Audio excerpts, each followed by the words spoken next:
For us, the importance of building a big world was not only just for the sake of building a big world, but to maximize the chances, that players would feel immersed, to push the feeling of exploration and of surprises. So it's not really a matter of size, but of things that you can do within it.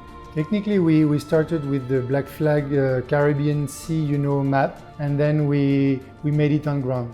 In Black Flag, we had these moments of exploration in the nature, but it was very linear. It was very controlled because we couldn't do all the open ocean and also all the open landscape of the islands. For that, we developed new tools, procedural tools to be able to develop huge portion of lands while still keeping the artistic talent being actually able to handcraft a precise location.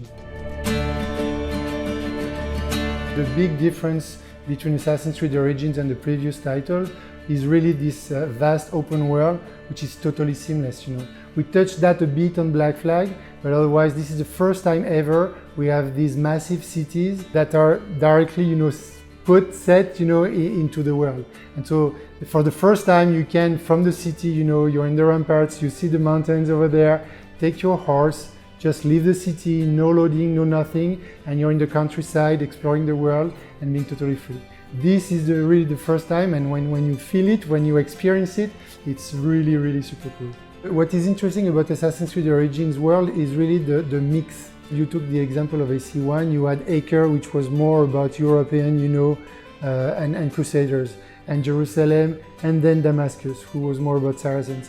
In our world, everything is mixed. It's really a melting pot. At this time, Egyptian civilization is already almost 3,000 years old, and so it's really a mix of influence. We have obviously a traditional Egyptian way of life, but also Greeks, and there's some Jews also, and some visitors from other countries. So you realize that Egypt was really at the center of the world at this time, and so that makes the world super exciting and diverse in its composition.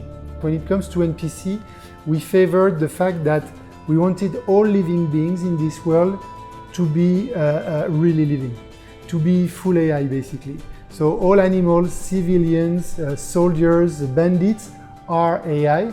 So we may have sometimes less bigger crowds, but they're way more living and spread within the world. We wanted to break this trope of going from one icon to another icon in the minimap. Because of the quality of the world, because of the extreme talent that is put in that game, in that world, we really wanted players to look at the world around them. And this is why we decided to move from a minimap to a compass, because the compass still gives you hints and information, but you need to engage, you need to participate to your experience, and so this is why we made this choice. But I'm sure people will like it, because in the end, first, the interface, the HUD is way lighter and less obstructing the world, and so it's even more enjoyable. We worked with Jean-Claude Golvin. He's a French historian, but he's also a painter. He was really inspiring us not only with his text and his description of Ancient Egypt, but also by his painting, and he did some painting for us. So we had discussions with him, and we agreed that we're not making a documentary, but we are using the historical reference to create a credible experience of Ancient Egypt, to have this feeling of, okay, we're traveling back in time, so that's a fantasy that is really cool. And at the same time, we want to bring emotion through the environment design. So for instance, the first time we discover Memphis, we made some choices to maybe lower some building and higher some buildings, so we create an interesting contrast. So we're trying to really bring emotions through the environment design, but also have a credible immersion. That's always what we did in all the AC game.